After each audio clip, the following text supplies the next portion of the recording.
Je ne ferai dans ce film aucune concession au public. Plusieurs excellentes raisons justifient à mes yeux une telle conduite, et je vais les dire.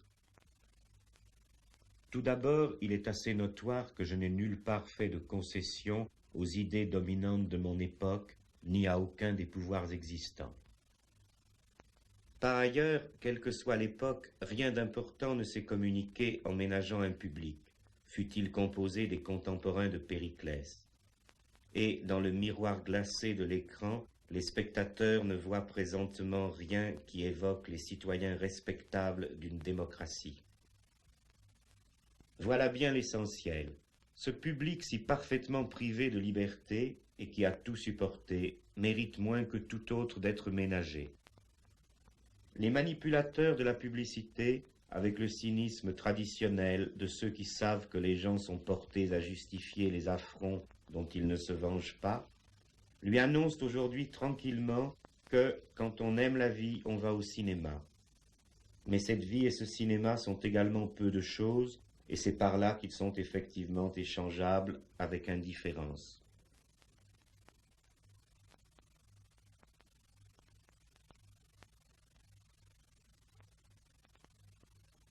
Le public du cinéma, qui n'a jamais été très bourgeois et qui n'est presque plus populaire, est désormais presque entièrement recruté dans une seule couche sociale, du reste devenue large. Celle des petits agents spécialisés dans les divers emplois de ces services dont le système productif actuel a si impérieusement besoin. Gestion, contrôle, entretien, recherche, enseignement, propagande, amusement et pseudo-critique.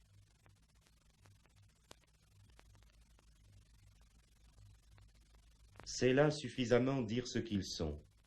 Il faut compter aussi, bien sûr, dans ce public qui va encore au cinéma, la même espèce quand, plus jeune, elle n'en est qu'au stade d'un apprentissage sommaire de ses diverses tâches d'encadrement. Au réalisme et aux accomplissements de ce fameux système, on peut déjà connaître les capacités personnelles des exécutants qu'il a formés. Et en effet, ceux-ci se trompent sur tout et ne peuvent que déraisonner sur des mensonges. Ce sont des salariés pauvres qui se croient des propriétaires, des ignorants mystifiés qui se croient instruits et des morts qui croient voter. Comme le mode de production les a durement traités, de progrès en promotion, ils ont perdu le peu qu'ils avaient et gagné ce dont personne ne voulait. Ils collectionnent les misères et les humiliations de tous les systèmes d'exploitation du passé. Ils n'en ignorent que la révolte. Ils ressemblent beaucoup aux esclaves, parce qu'ils sont parqués en masse et à l'étroit dans de mauvaises bâtisses malsaines et lugubres, mal nourris d'une alimentation polluée et sans goût, mal soignés dans leurs maladies toujours renouvelées, continuellement et mesquinement surveillés, entretenus dans l'analphabétisme modernisé et les superstitions spectaculaires qui correspondent aux intérêts de leurs maîtres. Ils sont transplantés loin de leur province ou de leur quartier, dans un paysage nouveau et hostile, suivant les convenances concentrationnaires de l'industrie présente. Ils ne sont que des chiffres dans des graphiques que dressent des imbéciles. Ils meurent par séries sur les routes à chaque épidémie de grippe, à chaque vague de chaleur, à chaque erreur de ceux qui falsifient leurs aliments, à chaque innovation technique profitable aux multiples entrepreneurs d'un décor dont ils essuient les plâtres. Leurs éprouvantes conditions d'existence entraînent leur dégénérescence physique, intellectuelle, mentale.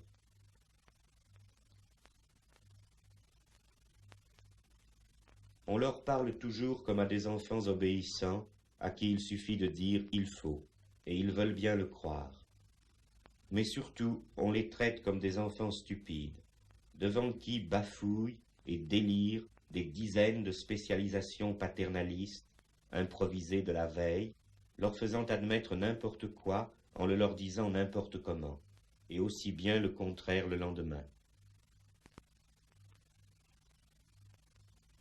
Séparés entre eux par la perte générale de tout langage adéquat aux faits, perte qui leur interdit le moindre dialogue, séparés par leur incessante concurrence, toujours pressés par le fouet, dans la consommation ostentatoire du néant, et donc séparés par l'envie la moins fondée et la moins capable de trouver quelque satisfaction, ils sont même séparés de leurs propres enfants, naguère encore la seule propriété de ceux qui n'ont rien. On leur enlève en bas âge le contrôle de ces enfants, déjà leurs rivaux, qui n'écoutent plus du tout les opinions informes de leurs parents et sourient de leur échec flagrant, méprisent non sans raison leur origine et se sentent bien davantage les fils du spectacle régnant que de ceux de ces domestiques qui les ont par hasard engendrés. Ils se rêvent les métis de ces nègres-là. Derrière la façade du ravissement simulé, dans ces couples comme entre eux et leur progéniture, on n'échange que des regards de haine. Cependant, ces travailleurs privilégiés de la société marchande accomplie ne ressemblent pas aux esclaves en ce sens qu'ils doivent pourvoir eux-mêmes à leur entretien. Leur statut peut être plutôt comparé aux servages parce qu'ils sont exclusivement attachés à une entreprise et à sa bonne marche, quoique sans réciprocité en leur faveur, et surtout parce qu'ils sont étroitement astreints à résider dans un espace unique, le même circuit des domiciles, bureaux, autoroutes, vacances et aéroports toujours identiques.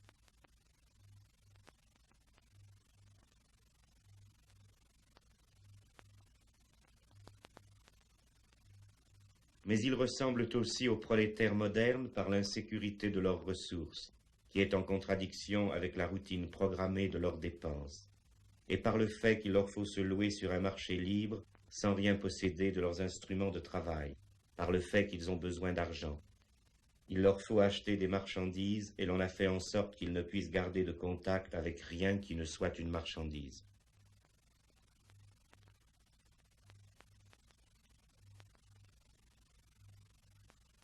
Mais où pourtant leur situation économique s'apparente plus précisément au système particulier du péonnage, c'est en ceci que cet argent autour duquel tourne toute leur activité, on ne leur en laisse même plus le maniement momentané.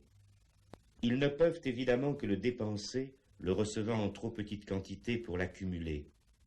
Mais ils se voient en fin de compte obligés de consommer à crédit, et l'on retient sur leur salaire le crédit qui leur est consenti, dont ils auront à se libérer en travaillant encore.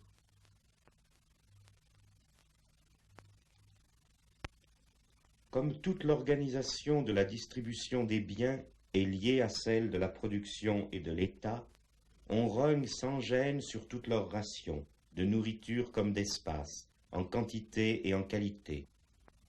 Quoique restant formellement des travailleurs et des consommateurs libres, ils ne peuvent s'adresser ailleurs, car c'est partout que l'on se moque d'eux.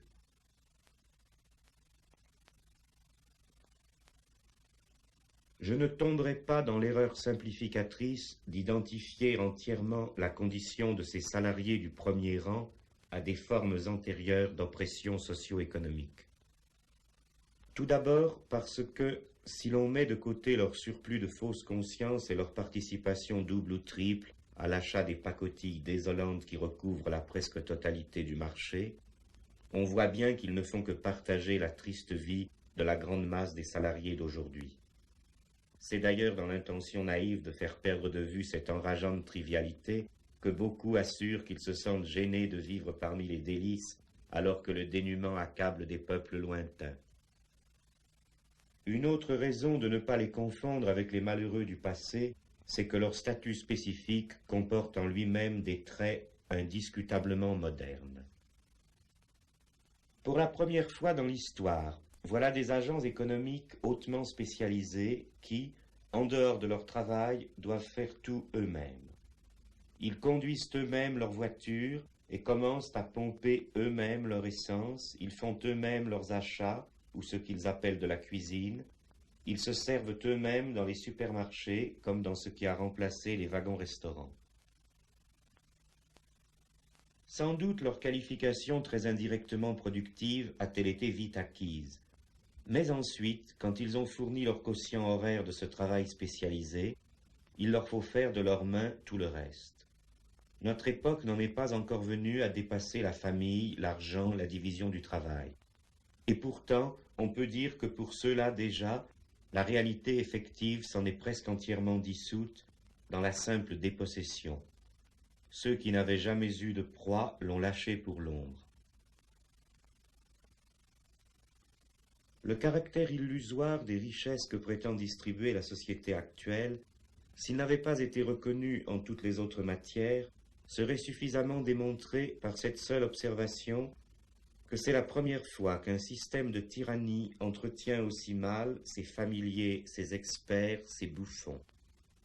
Serviteurs surmenés du vide, le vide les gratifie en monnaie à son effigie.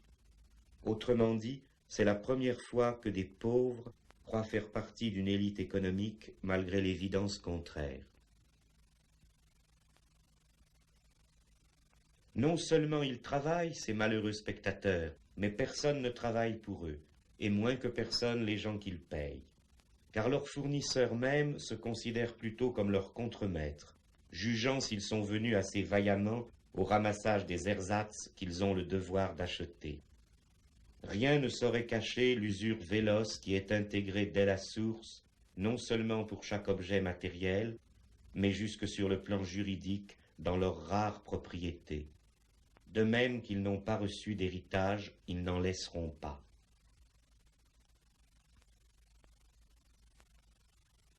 Le public du cinéma ayant donc avant tout à penser à des vérités si rudes, et qui le touchent de si près, et qui lui sont si généralement cachées, on ne peut nier qu'un film qui, pour une fois, lui rend cet âpre service de lui révéler que son mal n'est pas si mystérieux qu'il le croit, et qu'il n'est peut-être même pas incurable pour peu que nous parvenions un jour à l'abolition des classes et de l'État.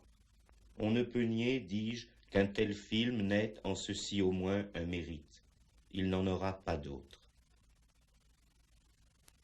En effet, ce public qui veut partout se montrer connaisseur et qui en tout justifie ce qu'il a subi, qui accepte de voir changer toujours en plus répugnant le pain qu'il mange et l'air qu'il respire, aussi bien que ses viandes ou ses maisons, ne renacle au changement que lorsqu'il s'agit du cinéma dont il a l'habitude. Et apparemment, c'est la seule de ses habitudes qui ait été respectée. Il n'y a peut-être eu que moi pour l'offenser depuis longtemps sur ce point. Car tout le reste, même modernisé parfois jusqu'à s'inspirer des débats mis au goût du jour par la presse, postule l'innocence d'un tel public et lui montre, selon la coutume fondamentale du cinéma, ce qui se passe au loin. Différentes sortes de vedettes qui ont vécu à sa place et qu'il contemplera par le trou de la serrure d'une familiarité canaille. Vous retrouverez l'homme qui entra dans la légende par ses actes téméraires en faveur des opprimés. La flèche noire de Robin des Bois est l'histoire d'un homme sans peur qui n'hésite pas à lutter seul contre un tyran. Non, allez-vous-en, sortez tous!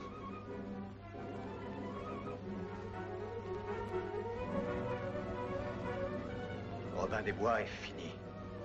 Mort. Non, Robin des Bois est plus vivant que jamais et il vous enthousiasmera par son incomparable audace.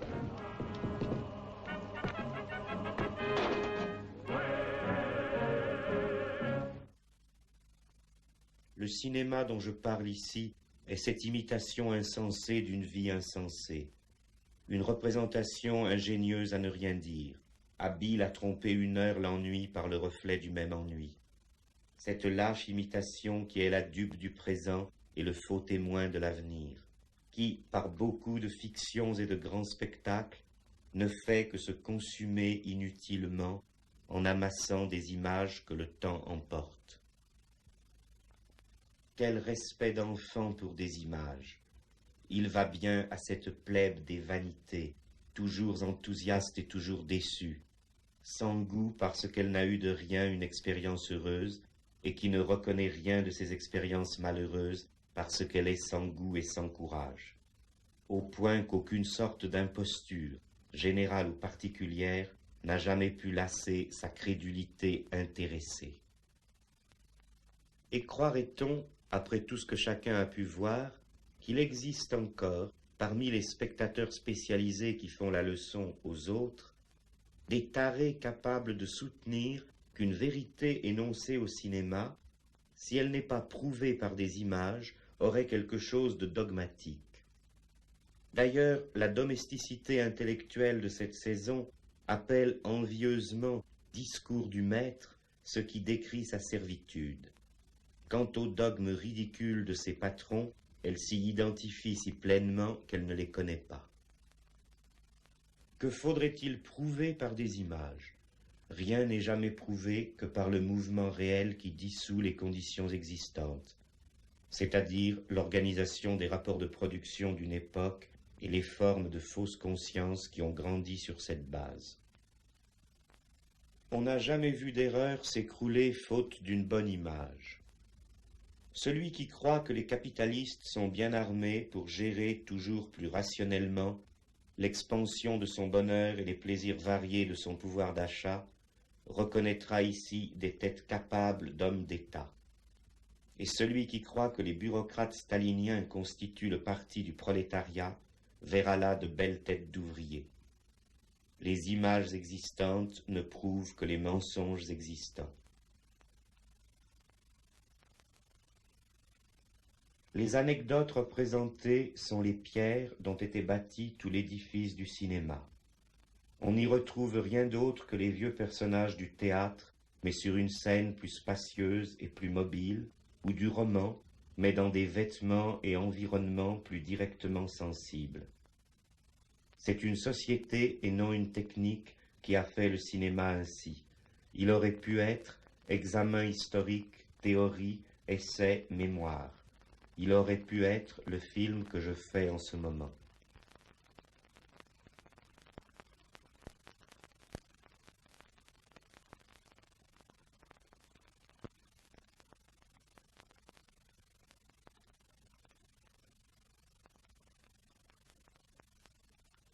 Voici par exemple un film où je ne dis que des vérités sur des images qui toutes sont insignifiantes ou fausses.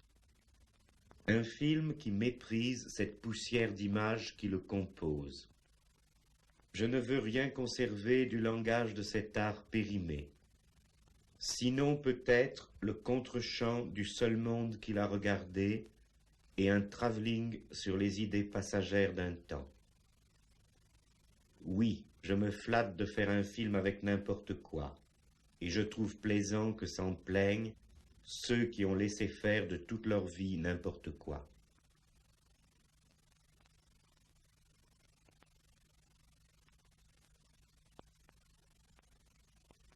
J'ai mérité la haine universelle de la société de mon temps, et j'aurais été fâché d'avoir d'autres mérites aux yeux d'une telle société.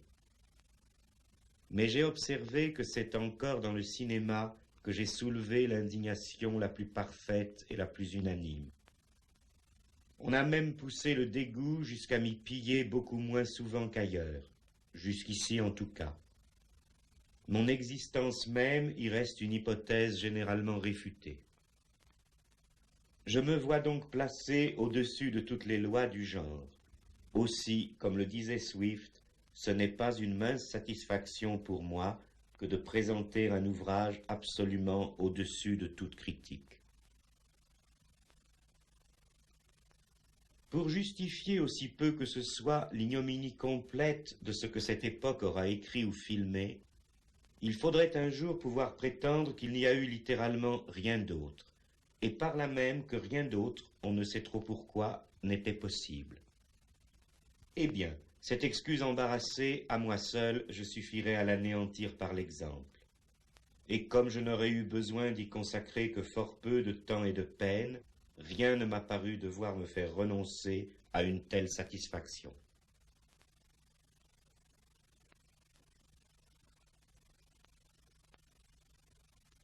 Il n'est pas si naturel qu'on voudrait bien le croire aujourd'hui d'attendre de n'importe qui, parmi ceux dont le métier est d'avoir la parole dans les conditions présentes, qu'il apporte ici ou là des nouveautés révolutionnaires.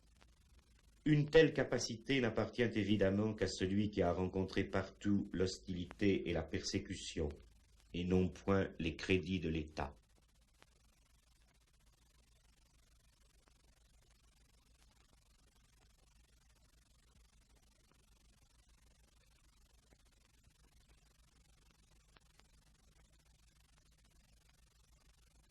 Et même, plus profondément, quelle que soit la complicité générale pour faire le silence là-dessus, on peut affirmer avec certitude qu'aucune réelle contestation ne saurait être portée par des individus qui, en l'exhibant, sont devenus quelque peu plus élevés socialement qu'ils ne l'auraient été en s'en abstenant.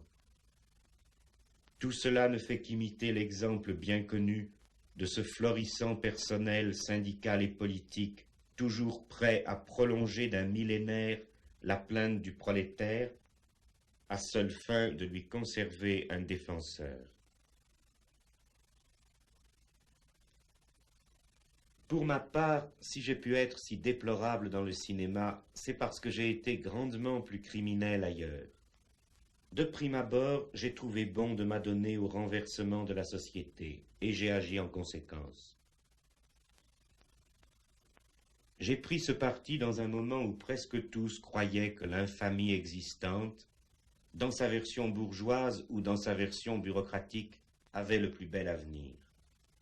Et depuis lors, je n'ai pas, comme les autres, changé d'avis une ou plusieurs fois avec le changement des temps. Ce sont plutôt les temps qui ont changé selon mes avis. Il y a là de quoi déplaire aux contemporains.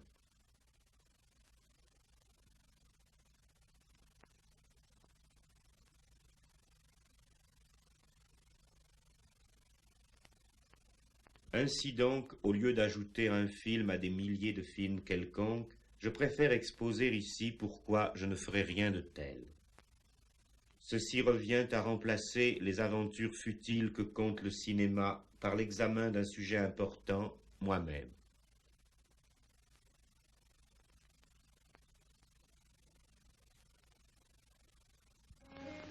Mais avant de mourir, pourrais-je savoir qui vous êtes?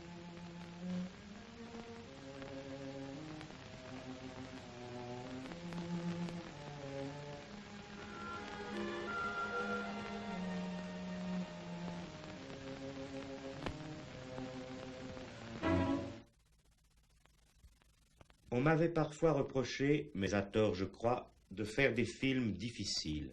Je vais pour finir en faire un. À qui se fâche de ne pas comprendre toutes les allusions, ou qui même s'avoue incapable de distinguer nettement mes intentions, je répondrai seulement qu'il doit se désoler de son inculture et de sa stérilité, et non de mes façons. Il a perdu son temps à l'université, où se revendent à la sauvette des petits stocks de connaissances abîmées. À considérer l'histoire de ma vie, je vois bien clairement que je ne peux pas faire ce que l'on appelle une œuvre cinématographique. Et je crois pouvoir en convaincre aisément n'importe qui, tant par le fond que par la forme de ce discours. Il me faut d'abord repousser la plus fausse des légendes, selon laquelle je serais une sorte de théoricien des révolutions.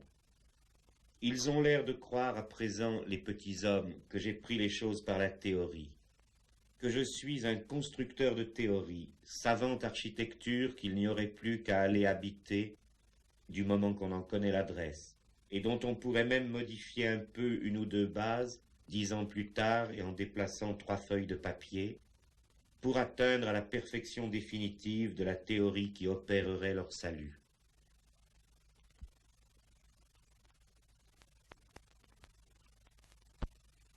Mais les théories ne sont faites que pour mourir dans la guerre du temps. Ce sont des unités plus ou moins fortes qu'il faut engager au juste moment dans le combat et, quels que soient leurs mérites ou leurs insuffisances, on ne peut assurément employer que celles qui sont là en temps utile. De même que les théories doivent être remplacées parce que leurs victoires décisives, plus encore que leurs défaites partielles, produisent leur usure. De même, aucune époque vivante n'est partie d'une théorie. C'était d'abord un jeu, un conflit, un voyage. On peut dire de la Révolution aussi ce que Jomini a dit de la guerre, qu'elle n'est point une science positive et dogmatique, mais un art soumis à quelques principes généraux, et plus que cela encore, un drame passionné. Quelles sont nos passions et où nous ont-elles menés? Les hommes, le plus souvent, sont si portés à obéir à d'impérieuses routines que, Lors même qu'il se propose de révolutionner la vie de fond en comble, de faire table rase et de tout changer, ils ne trouvent pas pour autant anormal de suivre la filière des études qui leur sont accessibles, et puis ensuite d'occuper quelques fonctions ou de s'adonner à divers travaux rémunérés qui sont au niveau de leurs compétences ou même un peu au-delà.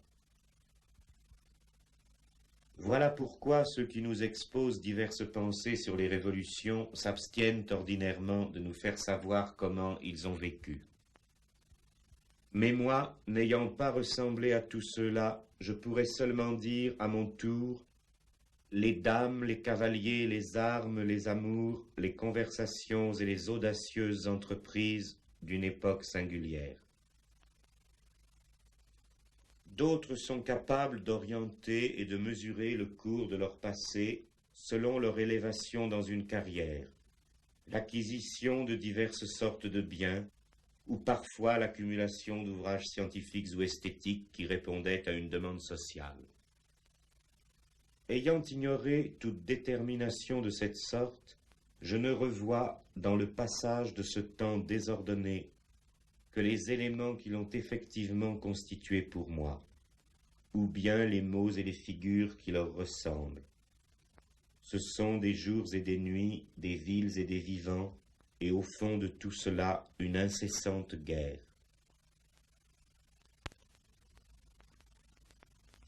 J'ai passé mon temps dans quelques pays de l'Europe, et c'est au milieu du siècle, quand j'avais 19 ans, que j'ai commencé à mener une vie pleinement indépendante. Et tout de suite, je me suis trouvé comme chez moi dans la plus malfamée des compagnies. C'était à Paris, une ville qui était alors si belle que bien des gens ont préféré y être pauvres plutôt que riches n'importe où ailleurs. Qui pourrait, à présent qu'il n'en reste rien, comprendre cela, hormis ceux qui se souviennent de cette gloire? Qui d'autre pourrait savoir les fatigues et les plaisirs que nous avons connus dans ces lieux où tout est devenu si mauvais? Ici fut la demeure antique du roi de Hou. L'herbe fleurit en paix sur ses ruines. Là, ce profond palais des Tsines, somptueux jadis et redouté. Tout cela est à jamais fini. Tout s'écoule à la fois, les événements et les hommes, comme ces flots incessants du Yangtze-kiang qui vont se perdre dans la mer.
Paris, alors, dans les limites de ses 20 arrondissements, ne dormait jamais tout entier, et permettait à la débauche de changer 3 fois de quartier dans chaque nuit.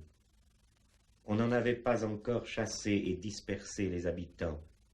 Il y restait un peuple qui avait 10 fois barricadé ses rues et mis en fuite des rois. C'était un peuple qui ne se payait pas d'image. on n'aurait pas osé, quand il vivait dans sa ville, lui faire manger ou lui faire boire ce que la chimie de substitution n'avait pas encore osé inventer. Les maisons n'étaient pas désertes dans le centre ou revendues à des spectateurs de cinéma qui sont nés ailleurs, sous d'autres poutres apparentes. La marchandise moderne n'était pas encore venue nous montrer tout ce que l'on peut faire d'une rue. Personne, à cause des urbanistes, n'était obligé d'aller dormir au loin. On n'avait pas encore vu, par la faute du gouvernement, le ciel s'obscurcir et le beau temps disparaître, et la fausse brume de la pollution couvrir en permanence la circulation mécanique des choses dans cette vallée de la désolation. Les arbres n'étaient pas morts étouffés, et les étoiles n'étaient pas éteintes par le progrès de l'aliénation. Les menteurs étaient comme toujours au pouvoir, mais le développement économique ne leur avait pas encore donné les moyens de mentir sur tous les sujets, ni de confirmer leurs mensonges en falsifiant le contenu effectif de toute la production. On aurait été aussi étonné alors de trouver imprimés ou construits dans Paris tous ces livres rédigés depuis en béton et en amiante, et tous ces bâtiments maçonnés en place-sophisme, qu'on le serait aujourd'hui si l'on voyait ressurgir un Donatello ou un Thucydide. Musil, dans L'homme sans qualité, note qu'il est des activités intellectuelles où ce ne sont pas les gros livres, mais les petits traités qui font la fierté d'un homme. Si quelqu'un venait à découvrir, par exemple, que les pierres, dans certaines circonstances restées jusqu'alors inobservées, peuvent parler, il ne lui faudrait que peu de pages pour décrire et expliquer un phénomène aussi révolutionnaire. Je me bornerai donc à peu de mots pour annoncer que, quoi que d'autres veuillent en dire, Paris n'existe plus. La destruction de Paris n'est qu'une illustration exemplaire de la mortelle maladie qui emporte en ce moment toutes les grandes villes, et cette maladie n'est elle-même qu'un des nombreux symptômes de la décadence matérielle d'une société. Mais Paris avait plus à perdre qu'aucune autre. C'est une grande chance que d'avoir été jeune dans cette ville quand, pour la dernière fois, elle a brillé d'un feu si intense. Il y avait alors sur la rive gauche du fleuve, on ne peut pas descendre deux fois dans le même fleuve, ni toucher deux fois une substance périssable dans le même état, un quartier où le négatif tenait sa cour. Il est banal de remarquer que, même dans les périodes agitées par de grands changements, les esprits les plus novateurs se défont difficilement de beaucoup de conceptions antérieures devenues incohérentes, et en conservent au moins quelques-unes, parce qu'il serait impossible de repousser globalement comme fausses et sans valeur des affirmations universellement admises.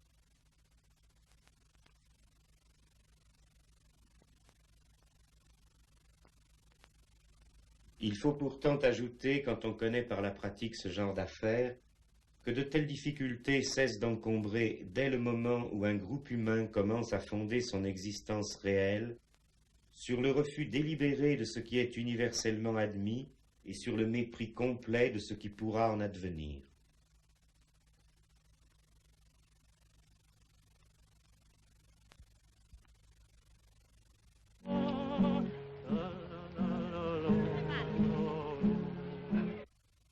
Ceux qui s'étaient assemblés là paraissaient avoir pris pour seul principe d'action, d'entrée de jeu et publiquement, le secret que le vieux de la montagne ne transmit, dit-on, qu'à son heure dernière, au plus fidèle lieutenant de ses fanatiques. Rien n'est vrai, tout est permis. Dans le présent, ils n'accordaient aucune sorte d'importance à ceux qui n'étaient pas parmi eux, et je pense qu'ils avaient raison. Et dans le passé, si quelqu'un éveillait leur sympathie, c'était Arthur Cravant, déserteur de 17 nations, ou peut-être aussi Lacenaire, bandit lettré. Il faut de tout pour faire un monde, ou pour le défaire. Amusant. Ce n'est qu'un monde, mais amusant. Très amusant. Vraiment.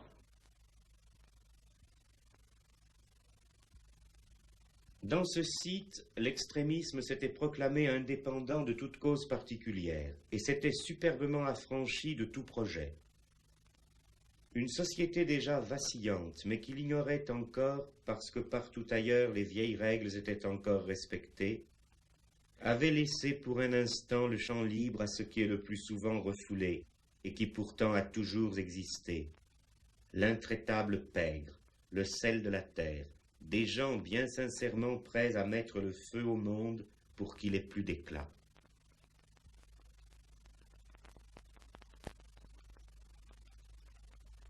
Article 488. La majorité est fixée à 21 ans accomplis. À cet âge, on est capable de tous les actes de la vie civile. Une science des situations est à faire qui empruntera des éléments à la psychologie, aux statistiques, à l'urbanisme et à la morale. Ces éléments devront concourir à un but absolument nouveau, une création consciente des situations. Mais on ne parle pas de ça dans ce film. L'ordre règne et ne gouverne pas. Le démon des armes, vous vous souvenez, c'est cela. Personne ne nous suffisait. Tout de même, la grêle sur les bannières de verre, on s'en souviendra de cette planète. Article 489. Le majeur, qui est dans un état habituel d'imbécilité, de démence ou de fureur, doit être interdit, même lorsque cet état présente des intervalles lucides. Après toutes les réponses à contre-temps et la jeunesse qui se fait vieille, la nuit retombe de bien haut. Nous vivons en enfants perdus nos aventures incomplètes.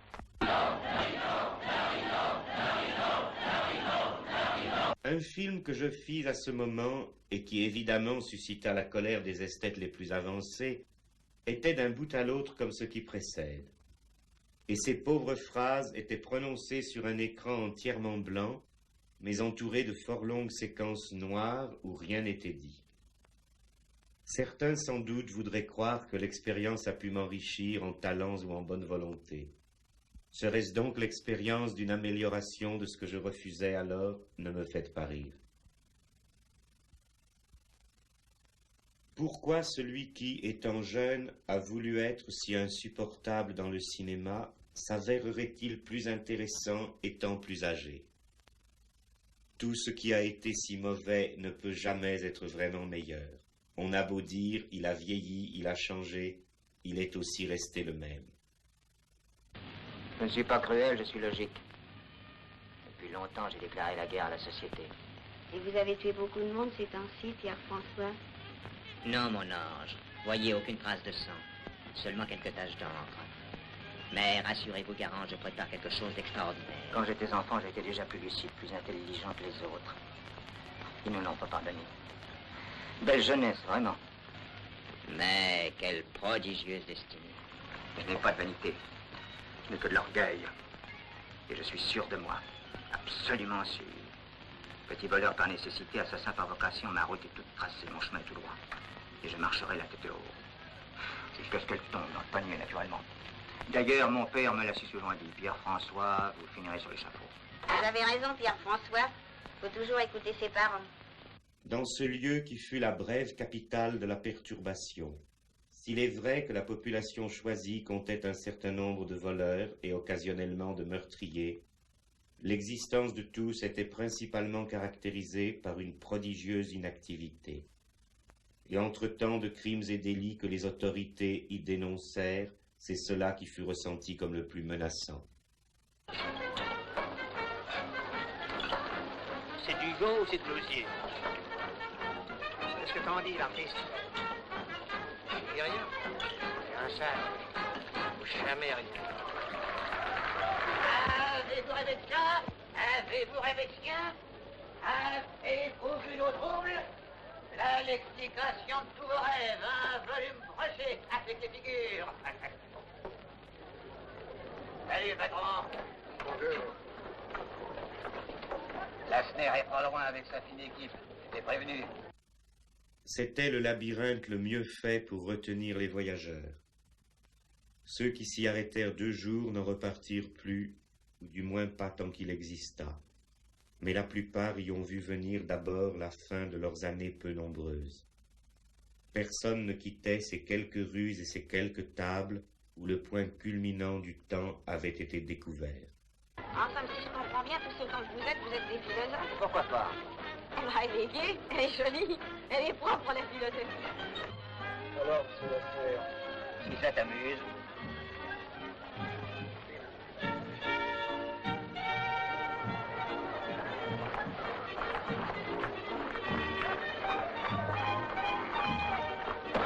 Tous s'admiraient d'avoir soutenu un défi si magnifiquement désastreux.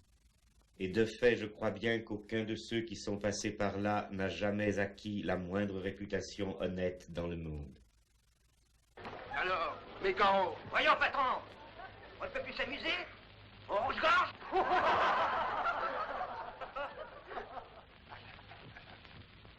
Bon, monsieur Lassner, ce que j'en disais.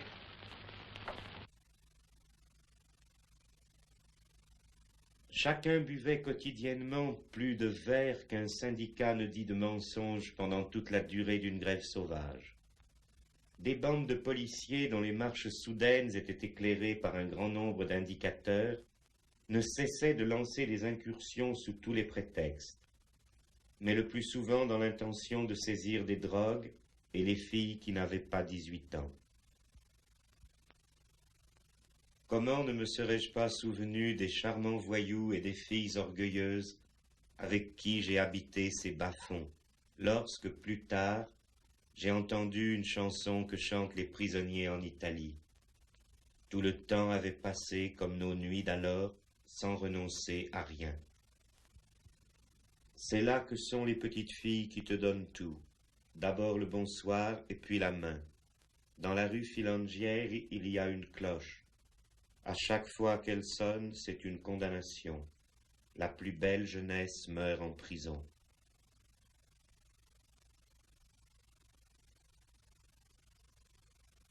Quoique méprisant toutes les illusions idéologiques et assez indifférent à ce qui viendrait plus tard leur donner raison, ces réprouvés n'avaient pas dédaigné d'annoncer au dehors ce qui allait suivre.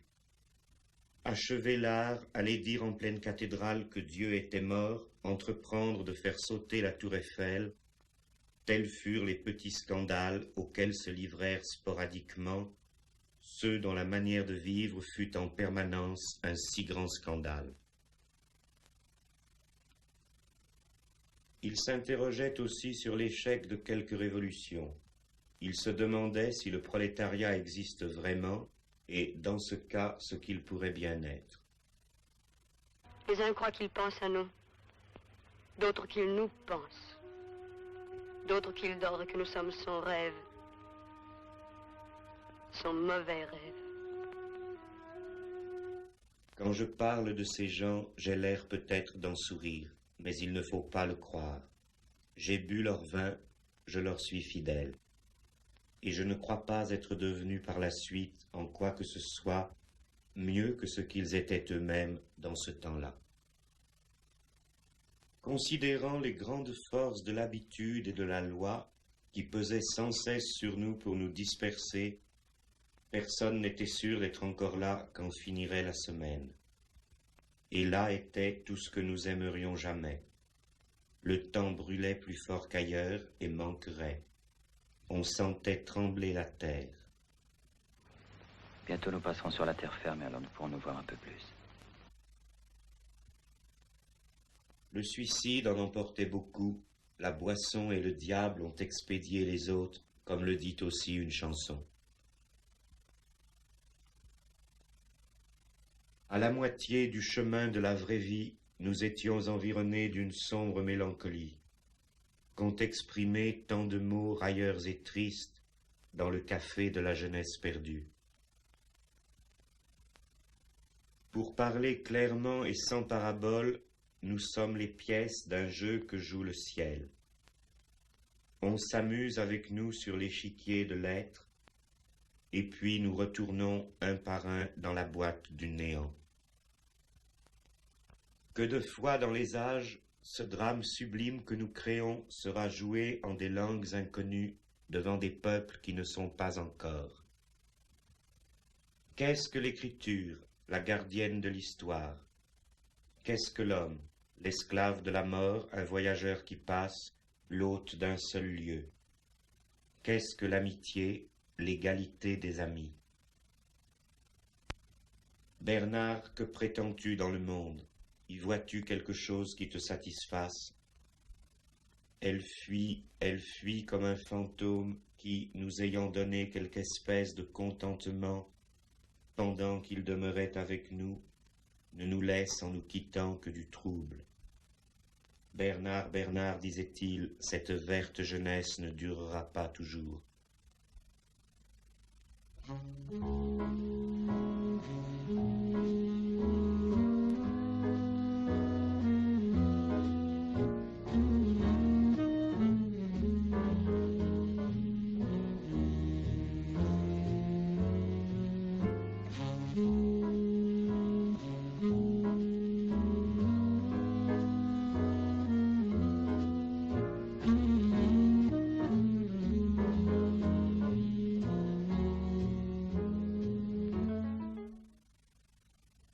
Mais rien ne traduisait ce présent sans issue et sans repos, comme l'ancienne phrase qui revient intégralement sur elle-même, étant construite lettre par lettre comme un labyrinthe dont on ne peut sortir, de sorte qu'elle accorde si parfaitement la forme et le contenu de la perdition. In girom imus nocte et consumimur igni. Nous tournons en rond dans la nuit et nous sommes dévorés par le feu. Une génération passe et une autre lui succède, mais la terre demeure toujours. Le soleil se lève et se couche, et il retourne d'où il était parti. Tous les fleuves entrent dans la mer, et la mer n'en regorge point. Les fleuves retournent au même lieu d'où ils étaient partis, pour couler encore. Toutes choses ont leur temps, et tout passe sous le ciel après le terme qui lui a été prescrit. Il y a tant de tuer et tant de guérir, tant d'abattre et tant de bâtir. Il y a tant de déchirer et tant de rejoindre, tant de se taire et tant de parler. Il vaut mieux voir ce que l'on désire que de souhaiter ce que l'on ignore, mais cela même est une vanité et une présomption d'esprit. Qu'est-il nécessaire à un homme de rechercher ce qui est au-dessus de lui, lui qui ignore ce qui lui est avantageux en sa vie, pendant les jours qu'il est étranger sur la terre et durant le temps qui passe comme l'ombre?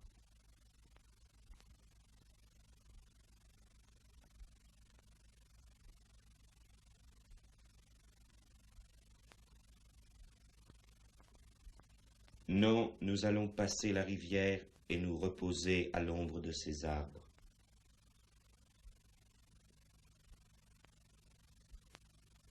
C'est là que nous avons acquis cette dureté qui nous a accompagnés dans tous les jours de notre vie, et qui a permis à plusieurs d'entre nous d'être en guerre avec la terre entière d'un cœur léger.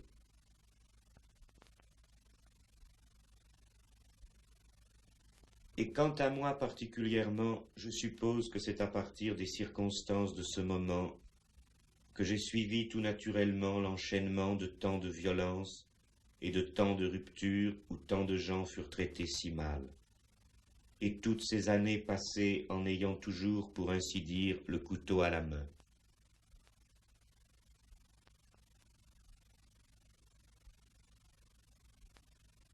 Peut-être aurions-nous pu être un peu moins dépourvus de pitié si nous avions trouvé quelque entreprise déjà formée qui nous eût paru mériter l'emploi de nos forces. Mais il n'y avait rien de tel. La seule cause que nous ayons soutenue, nous avons dû la définir et la mener nous-mêmes. Et il n'existait rien au-dessus de nous que nous ayons pu considérer comme estimable.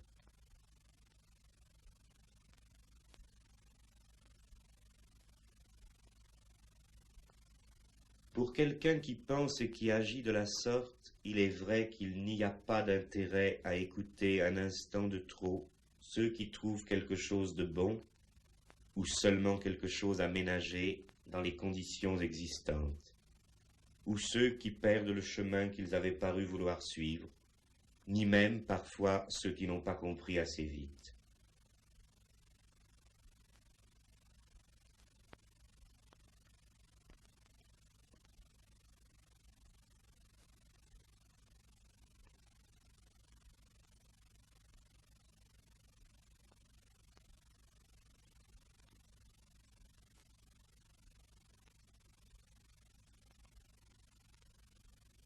D'autres, plus tard, se sont mis à préconiser la révolution de la vie quotidienne, de leurs voix timides ou de leurs plumes prostituées, mais d'assez loin, et avec la calme assurance de l'observation astronomique.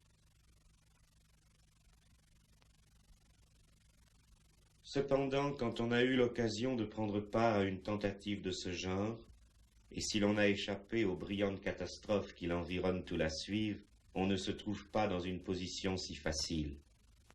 La chaleur et le froid de cette époque ne vous quitteront plus. Il faut découvrir comment il serait possible de vivre des lendemains qui soient dignes d'un si beau début. Cette première expérience de l'illégalité, on veut la continuer toujours.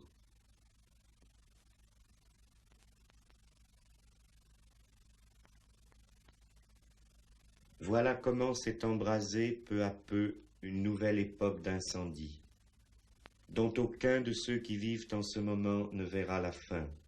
L'obéissance est morte. Il est admirable de constater que les troubles qui sont venus d'un lieu infime et éphémère ont finalement ébranlé l'ordre du monde. On n'ébranlerait jamais rien par de tels procédés si l'on avait affaire à une société harmonieuse et qui saurait gérer sa puissance. Mais la nôtre, on le sait maintenant, était tout le contraire. Quant à moi, je n'ai jamais rien regretté de ce que j'ai fait, et j'avoue que je suis encore complètement incapable d'imaginer ce que j'aurais pu faire d'autre, étant ce que je suis.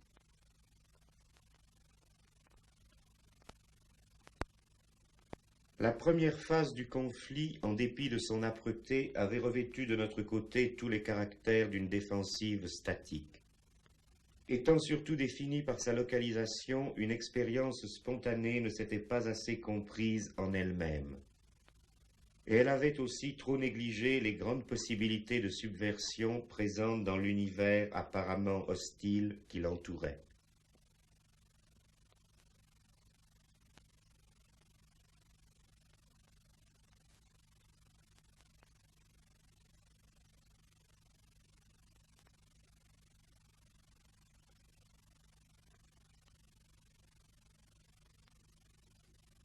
Alors que l'on voyait notre défense submergée et déjà quelques courages faiblir, nous fûmes quelques-uns à penser qu'il faudrait sans doute continuer en nous plaçant dans la perspective de l'offensive. En somme, au lieu de se retrancher dans l'émouvante forteresse d'un instant, se donner de l'air, opérer une sortie, puis tenir la campagne, et s'employer tout simplement à détruire entièrement cet univers hostile, pour le reconstruire ultérieurement, si faire se pouvait, sur d'autres bases.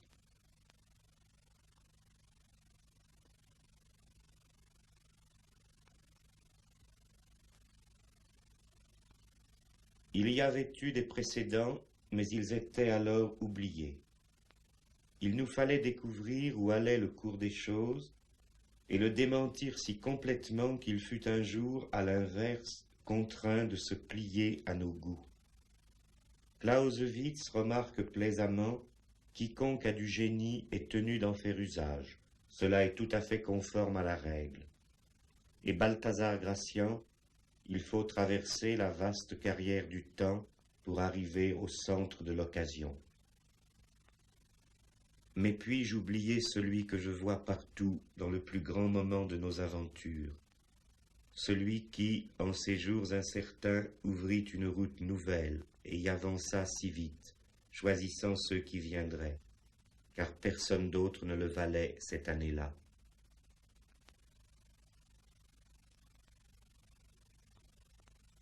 On eût dit qu'en regardant seulement la ville et la vie, il les changeait.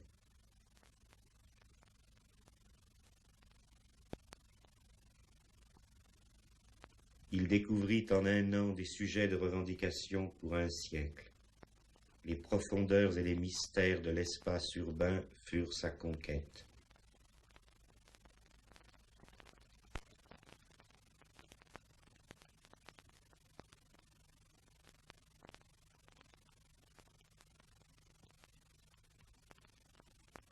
Les pouvoirs actuels, avec leur pauvre information falsifiée, qui les égare eux-mêmes presque autant qu'elle étourdit leurs administrés, n'ont pas pu encore mesurer ce que leur a coûté le passage rapide de cet homme.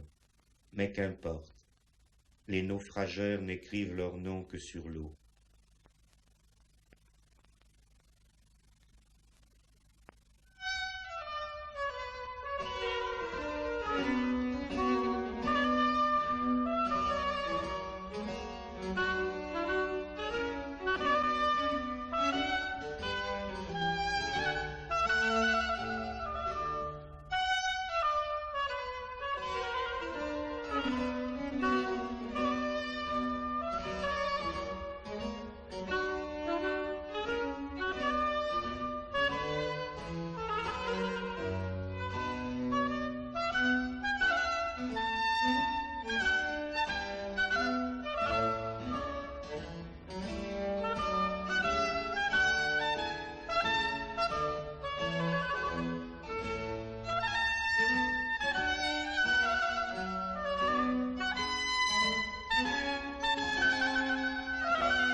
La formule pour renverser le monde, nous ne l'avons pas cherchée dans les livres, mais en errant. C'était une dérive à grande journée, où rien ne ressemblait à la veille et qui ne s'arrêtait jamais.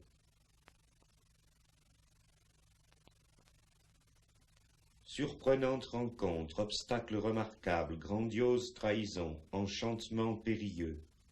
Rien ne manqua dans cette poursuite d'un autre Graal néfaste dont personne n'avait voulu. Et même, un jour malheureux, le plus beau joueur parmi nous se perdit dans les forêts de la folie. Il n'y a pas de folie plus grande que l'organisation présente de la vie. Avions-nous à la fin rencontré l'objet de notre quête? Il faut croire que nous l'avions au moins fugitivement aperçu. Parce qu'il est en tout cas flagrant qu'à partir de là, nous nous sommes trouvés en état de comprendre la vie fausse à la lumière de la vraie, et possesseurs d'un bien étrange pouvoir de séduction, car personne ne nous a depuis lors approchés sans vouloir nous suivre. Et donc nous avions remis la main sur le secret de diviser ce qui était uni. Ce que nous avions compris, nous ne sommes pas allés le dire à la télévision. Nous n'avons pas aspiré aux subsides de la recherche scientifique, ni aux éloges des intellectuels de journaux. Nous avons porté de l'huile là où était le feu.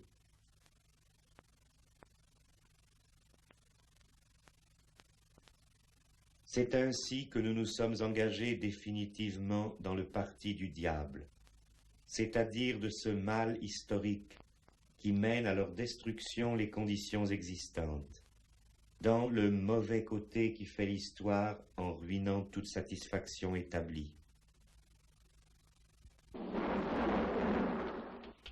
Oh, quel beau feu! Oh, j'aime bien le feu. Lui aussi m'aime bien. Tenez, voyez comme les flammes sont prévenantes pour moi. Elle me lèche les doigts comme le ferait un jeune chien. C'est agréable. Pardonnez-moi, je ne me suis pas présenté. Il est vrai que mon nom, mes titres ne vous diraient pas grand-chose. Je viens de si loin. Oublié dans son pays, inconnu ailleurs, tel est le destin du voyageur. Ceux qui n'ont pas encore commencé à vivre mais se réservent pour une meilleure époque, et qui ont donc une si grande peur de vieillir, n'attendent rien de moins qu'un paradis permanent. L'un le place dans une révolution totale, et l'autre, c'est parfois le même, dans un stade supérieur de son ascension de salarié. En somme, ils attendent que leur soit devenu accessible ce qu'ils ont contemplé dans l'imagerie inversée du spectacle, une unité heureuse éternellement présente. Mais ceux qui ont choisi de frapper avec le temps savent que leur arme est également leur maître, et qu'ils ne peuvent s'en plaindre. Il est aussi le maître de ceux qui n'ont pas d'armes, et maître plus dur. Quand on ne veut pas se ranger dans la clarté trompeuse du monde à l'envers, on passe en tout cas parmi ces croyants pour une légende controversée, un invisible et malveillant fantôme, un pervers prince des ténèbres. Beau titre après tout, le système des lumières présentes n'en décerne pas de si honorable. Mais aurais-je interrompu votre partie? Ça ne fait rien, je t'ai battu d'avance. Croyez-vous?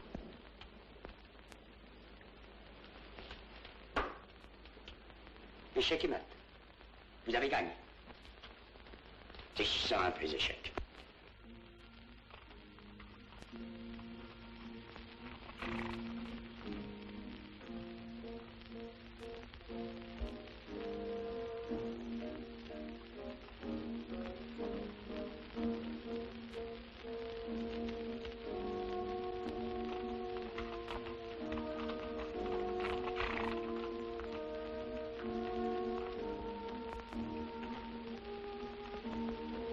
Nous sommes donc devenus les émissaires du prince de la division, de celui à qui on a fait du tort, et nous avons entrepris de désespérer ceux qui se considéraient comme les humains.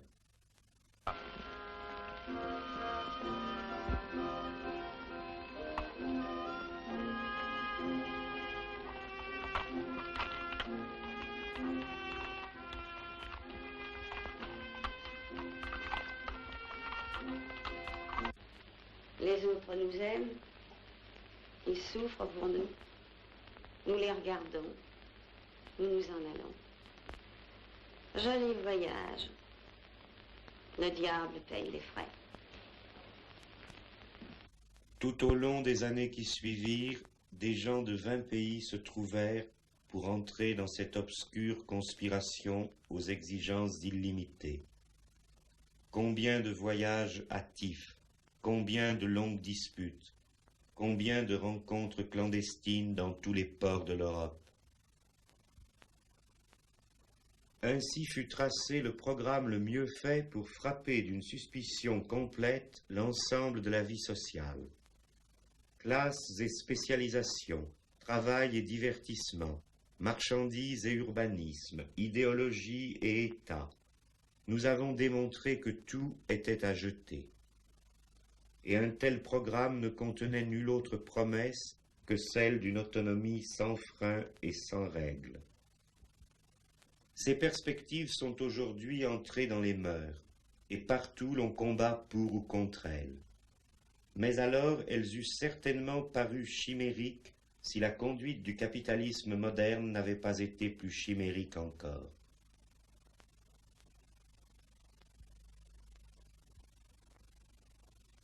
Il existait bien alors quelques individus pour demeurer d'accord avec plus ou moins de conséquences sur l'une ou l'autre de ces critiques. Mais pour les reconnaître toutes, il n'y avait personne, et d'autant moins pour savoir les formuler et les mettre à jour.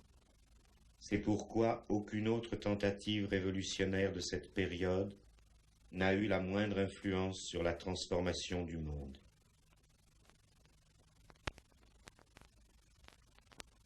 Nos agitateurs ont fait passer partout des idées avec lesquelles une société de classe ne peut pas vivre. Les intellectuels au service du système, d'ailleurs encore plus visiblement en déclin que lui, essaient aujourd'hui de manier ces poisons pour trouver des antidotes, et ils n'y réussiront pas. Ils avaient fait auparavant les plus grands efforts pour les ignorer, mais aussi vainement, tant est grande la force de la parole dite en son temps.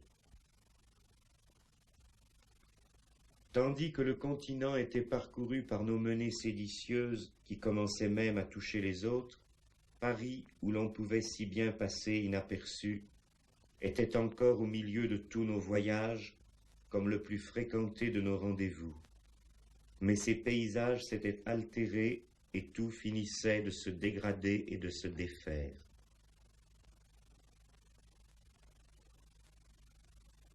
Et pourtant, le soleil couchant de cette cité laissait par place quelques lueurs, quand nous regardions s'y écouler les derniers jours, nous retrouvant dans un décor qui allait être emporté et occupé de beautés qui ne reviendront pas.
Il faudrait bientôt la quitter, cette ville qui pour nous fut si libre, mais qui va tomber entièrement aux mains de nos ennemis. Déjà s'y appliquent sans recours leur loi aveugle qui refait tout à leur ressemblance, c'est-à-dire sur le modèle d'une sorte de cimetière. Ô misère, ô douleur, Paris tremble.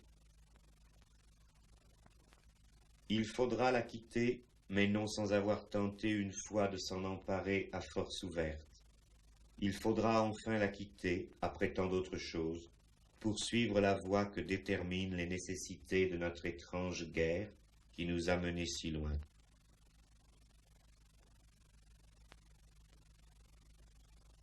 Car notre intention n'avait été rien d'autre que de faire apparaître dans la pratique, entre ceux qui veulent encore de ce qui existe et ceux qui n'en voudront plus.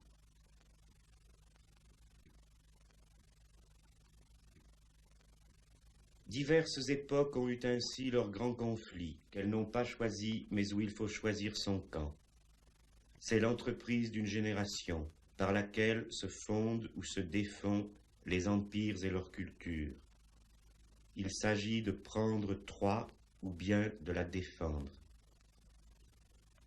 Ils se ressemblent tous par quelque côté, ces instants où vont se séparer ceux qui combattront dans des camps ennemis et ne se reverront plus. Que tout officier ou cadet qui s'estime honnêtement incapable de se plier au terme de ce serment aille maintenant s'aligner à droite du bataillon. Messieurs du Sud, sortez les rangs!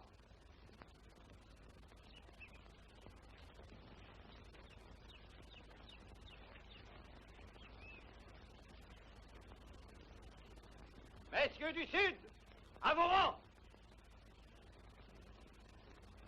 Académie militaire des États-Unis, à gauche, alignement.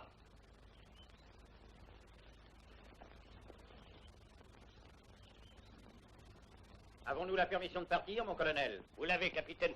Pensez! Alors! Pour le défilé, jouez Dixie.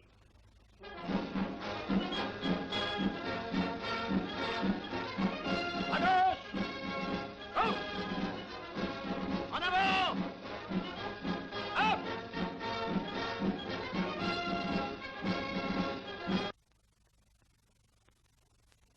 C'est un beau moment que celui où se met en mouvement un assaut contre l'ordre du monde. Dans son commencement presque imperceptible, on sait déjà que, très bientôt, et quoi qu'il arrive, rien ne sera plus pareil à ce qui a été. C'est une charge qui part lentement, accélère sa course, passe le point après lequel il n'y aura plus de retraite, et va irrévocablement se heurter à ce qui paraissait inattaquable, qui était si solide et si défendu, mais pourtant destiné aussi à être ébranlé et mis en désordre.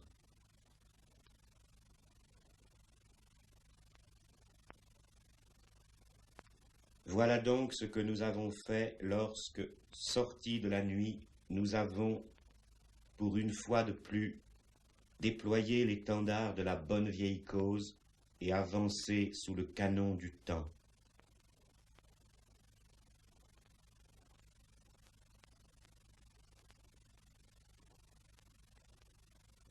Tout au long de ce chemin, beaucoup sont morts ou sont restés captifs chez l'ennemi, et bien d'autres ont été démontés et blessés qui jamais plus ne reparaîtront dans de telles rencontres.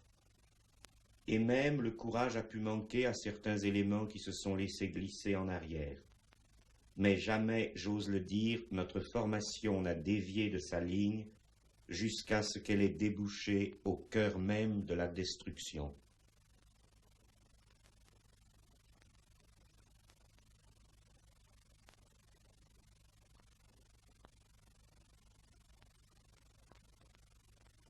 Je n'ai jamais trop bien compris les reproches qui m'ont souvent été faits, selon lesquels j'aurais perdu cette belle troupe dans un assaut insensé ou par une sorte de complaisance néronienne. J'admets certes être celui qui a choisi le moment et la direction de l'attaque, et donc je prends assurément sur moi la responsabilité de tout ce qui est arrivé. Mais quoi ? Ne voulait-on pas combattre un ennemi qui lui-même agissait réellement? Et ne me suis-je pas tenu toujours à quelques pas en avant du premier rang? Les personnes qui n'agissent jamais veulent croire que l'on pourrait choisir en toute liberté l'excellence de ceux qui viendront figurer dans un combat. De même que le lieu et l'heure où l'on porterait un coup imparable et définitif. Mais non, avec ce que l'on a sous la main, et selon les quelques positions effectivement attaquables, on se jette sur l'une ou l'autre dès que l'on aperçoit un moment favorable. Sinon, on disparaît sans avoir rien fait. Le stratège Sun Tse a établi depuis longtemps que l'avantage et le danger sont tous deux inhérents à la manœuvre. Et Clausewitz reconnaît qu'à la guerre, on est toujours dans l'incertitude sur la situation réciproque des deux parties. On doit s'accoutumer à agir toujours d'après des vraisemblances générales, et c'est une illusion d'attendre un moment où l'on serait délivré de toute ignorance. Contrairement aux rêveries des spectateurs de l'histoire quand ils essaient de s'établir stratèges à Sirius, ce n'est pas la plus sublime des théories qui pourrait jamais garantir l'événement. Tout au contraire, c'est l'événement réalisé qui est le garant de la théorie. De sorte qu'il faut prendre des risques et payer au comptant pour voir la suite. D'autres spectateurs qui volent moins haut, n'ayant pas vu même de loin le début de cette attaque, mais seulement sa fin, ont pensé que c'était la même chose. Et ils ont trouvé qu'il y avait quelques défauts dans l'alignement de nos rangs et que les uniformes à ce moment ne paraissaient plus égalitairement impeccables. Je crois que c'est là un effet du tir que l'ennemi a concentré sur nous assez longuement. Vers la fin, il ne convient plus de juger la tenue, mais le résultat. Le principal résultat, à écouter ceux qui ont l'air de regretter que la bataille ait été livrée sans les attendre, on pourrait croire que c'est le fait qu'une avant-garde sacrifiée est complètement fondue dans ce choc. Je trouve qu'elle était faite pour cela. Les avant-gardes n'ont qu'un temps, et ce qui peut leur arriver de plus heureux, c'est, au plein sens du terme, d'avoir fait leur temps. Après elles s'engagent des opérations sur un plus vaste théâtre. On n'en a que trop vu de ces troupes d'élite qui, après avoir accompli quelques vaillants exploits, sont encore là pour défiler avec leurs décorations, et puis se retournent contre la cause qu'elles avaient défendue. Il n'y a rien à craindre de semblable de celle dont l'attaque a été menée jusqu'au terme de la dissolution.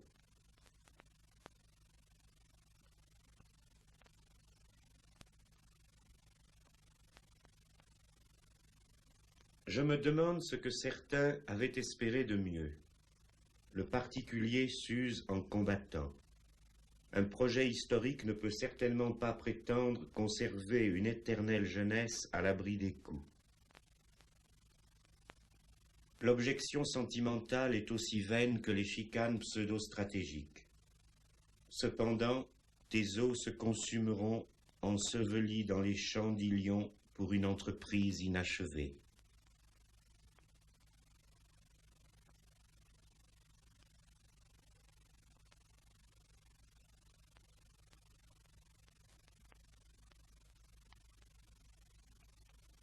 Frédéric II, le roi de Prusse, disait sur un champ de bataille à un jeune officier hésitant: « Chien, espériez-vous donc vivre toujours ?» Et Sarpédon dit à Glaucos au 12e chant de l'Iliade: « Amis, si, échappant à cette guerre, nous devions pour toujours être exempts de la vieillesse et de la mort, je resterai moi-même en arrière. Mais 1000 morts sont incessamment suspendus sur nos têtes. Il ne nous est accordé ni de les éviter, ni de les fuir, marchons donc. »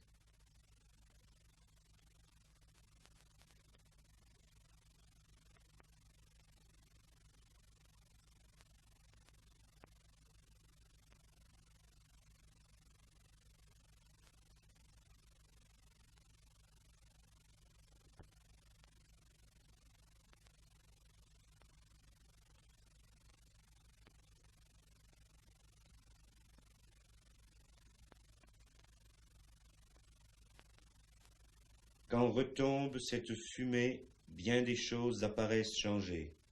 Une époque a passé. Qu'on ne demande pas maintenant ce que valaient nos armes.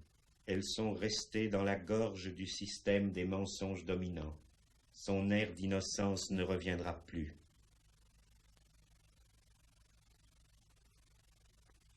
Après cette splendide dispersion, j'ai reconnu que je devais, par une soudaine marche dérobée, me mettre à l'abri d'une célébrité trop voyante. On sait que cette société signe une sorte de paix avec ses ennemis les plus déclarés quand elle leur fait une place dans son spectacle. Mais je suis justement dans ce temps le seul qui ait quelque célébrité, clandestine et mauvaise, et que l'on n'ait pas réussi à faire paraître sur cette scène du renoncement. Combien de mazout reste-t-il? Nous devrons rompre le combat dans 2 heures, amiral.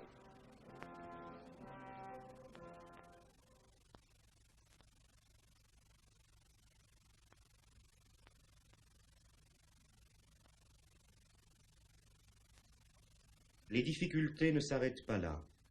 Je trouverais aussi vulgaire de devenir une autorité dans la contestation de la société que dans cette société même, ce qui n'est pas peu dire. J'ai donc dû refuser en diverses contrées de me mettre à la tête de toutes sortes de tentatives subversives, plus anti-hiérarchiques les unes que les autres, mais dont on m'offrait quand même le commandement. Comment le talent ne commanderait-il pas en ces matières quand il en a une telle expérience ? Mais je voulais montrer que l'on peut fort bien rester, après quelques succès historiques, aussi peu riche qu'on l'était avant en pouvoir et en prestige. Ce que j'en avais par moi-même à l'origine m'a toujours suffi. J'ai refusé aussi de polémiquer sur 1000 détails avec les nombreux interprètes et récupérateurs de ce qui a déjà été fait. Je n'avais pas à décerner des brevets de je ne sais quelle orthodoxie, ni à trancher entre diverses naïves ambitions qui s'écroulent aussi bien sans qu'on y touche. Ils ignoraient que le temps n'attend pas, que la bonne volonté ne suffit pas, et qu'il n'y a pas de propriété à acquérir ni à maintenir sur un passé qui n'est plus corrigible. Le mouvement profond qui mènera nos luttes historiques jusqu'où elles peuvent aller demeure seul juge du passé quand il agit dans son temps. J'ai fait en sorte qu'aucune pseudo-suite ne vienne fausser le compte-rendu de nos opérations. Ceux qui, un jour, auront fait mieux, donneront librement leurs commentaires qui eux-mêmes ne passeront pas inaperçus. Je me suis donné les moyens d'intervenir de plus loin, sachant aussi que le plus grand nombre des observateurs, comme d'habitude, souhaitaient surtout que je me taise. Je suis exercé de longue date à mener une existence obscure et insaisissable.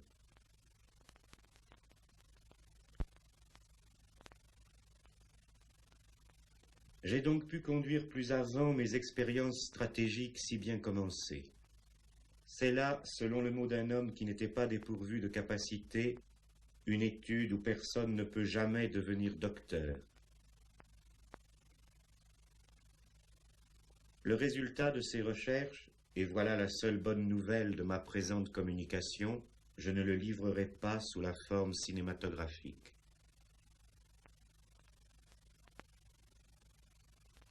Mais bien entendu, toutes les idées sont vides quand la grandeur ne peut plus être rencontrée dans l'existence de chaque jour. Ainsi, l'œuvre complète des penseurs d'élevage que l'on commercialise à cette heure de la marchandise décomposée n'arrive pas à cacher le goût de l'aliment qui les a nourris. J'ai donc habité pendant ces années un pays où j'étais peu connu. La disposition de l'espace d'une des meilleures villes qui furent jamais, et les personnes et l'emploi que nous avons fait du temps, tout cela composait un ensemble qui ressemblait beaucoup au plus heureux désordre de ma jeunesse. Je n'ai nulle part recherché de société paisible, et c'est tant mieux, car je n'en ai pas vu une seule.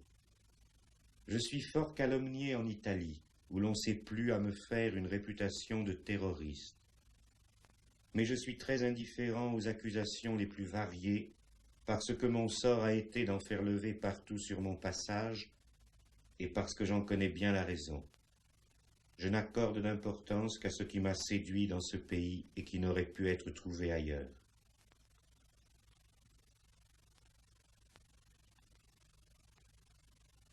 Je revois celle qui était là comme une étrangère dans sa ville.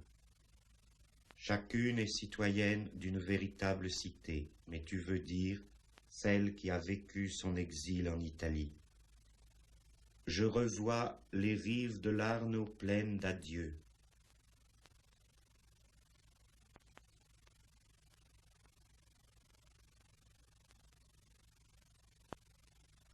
Et moi aussi, après bien d'autres, j'ai été banni de Florence.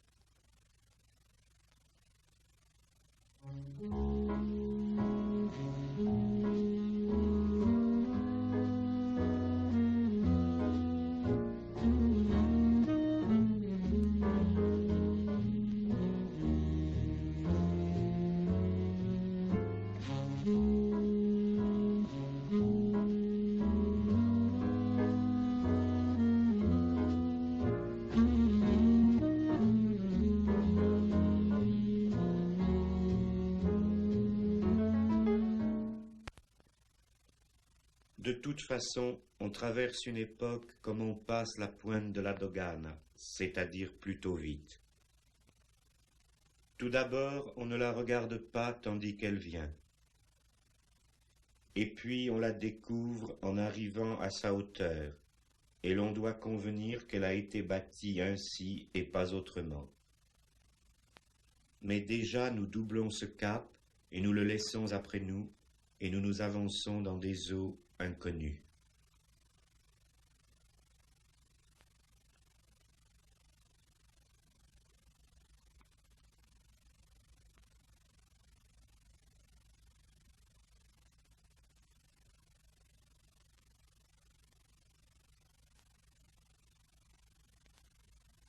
Quand nous étions jeunes, nous avons quelque temps fréquenté un maître.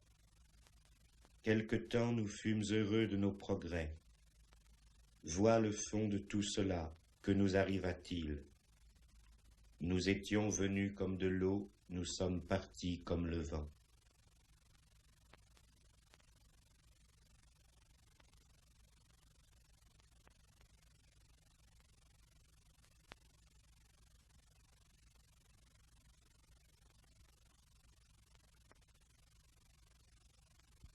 Dites-moi plutôt ce que vous êtes devenu. Je suis devenu célèbre. Oui, j'ai réussi quelques méfaits assez retentissants et le nom de Lassner a défrayé plus d'une fois la chronique judiciaire. Mais c'est la gloire, Pierre-François. Oui, ça commence. Mais à la réflexion, j'aurais tout de même préféré une éclatante réussite littéraire. En une vingtaine d'années, on a le temps d'habiter vraiment qu'un petit nombre de maisons. Celles-ci ont toujours été pauvres, je le note, mais bien situées tout de même. Ce qui valait de l'être y a toujours été reçu et le reste rejeté à la porte. La liberté n'avait pas alors beaucoup d'autres demeures. Où sont les gracieux galants que je suivais au temps jadis? Ceux-là sont morts. Un autre a vécu encore plus vite, jusqu'à ce que se referment les grilles de la démence.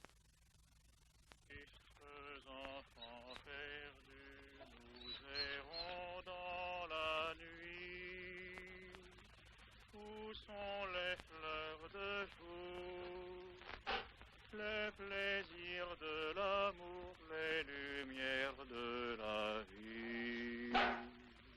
Tristes enfants perdus, nous errons dans la nuit. Le diable nous emporte sournoisement avec lui. Le diable nous emporte loin de nos belles amies. Notre jeunesse est morte, et nos amours aussi.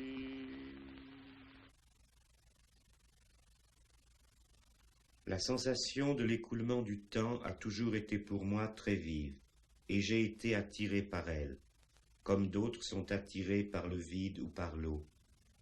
En ce sens, j'ai aimé mon époque, qui aura vu se perdre toute sécurité existante et s'écouler toute chose de ce qui était socialement ordonné. Voilà des plaisirs que la pratique du plus grand art ne m'aurait pas donnés. Quant à ce que nous avons fait, comment pourrait-on en évaluer le résultat présent? Nous traversons maintenant ce paysage dévasté par la guerre qu'une société livre contre elle-même, contre ses propres possibilités. L'enlaidissement de tout était sans doute le prix inévitable du conflit. C'est parce que l'ennemi a poussé si loin ses erreurs que nous avons commencé à gagner.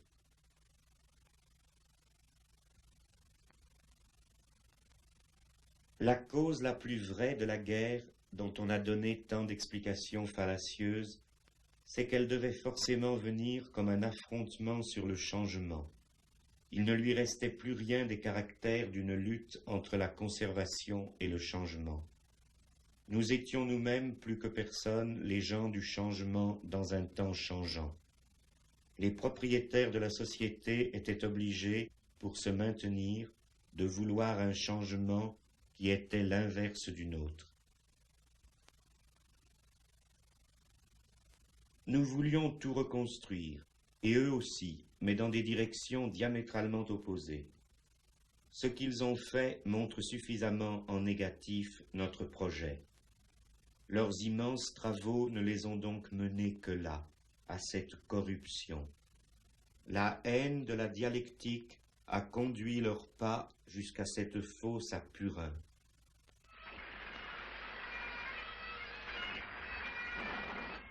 Nous devions faire disparaître, et nous avions pour cela de bonnes armes, toute illusion de dialogue entre ces perspectives antagonistes. Et puis les faits donneraient leur verdict. Ils l'ont donné.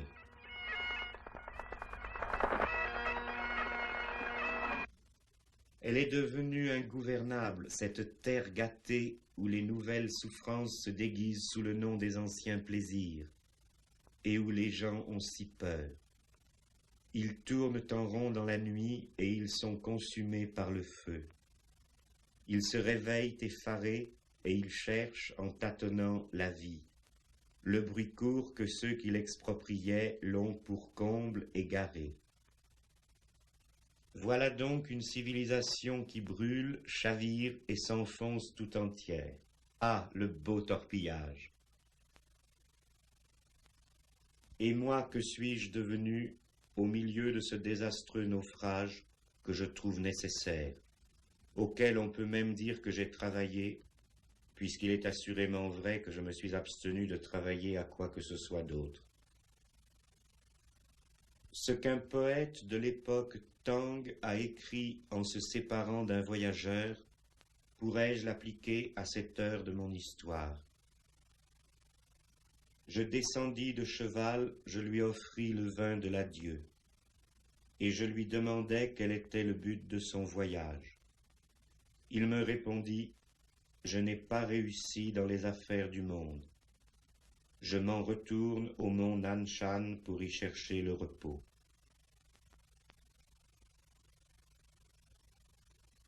Mais non, je vois très distinctement qu'il n'y a pas pour moi de repos.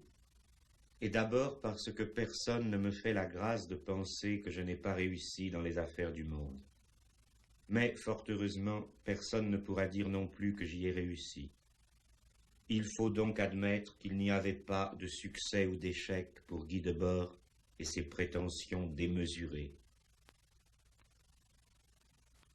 C'était déjà l'aube de cette fatigante journée que nous voyons finir, quand le jeune Marx écrivait à Rouget « Vous ne me direz pas que j'estime trop le temps présent. Et si pourtant je n'en désespère pas, ce n'est qu'en raison de sa propre situation désespérée qui me remplit d'espoir. »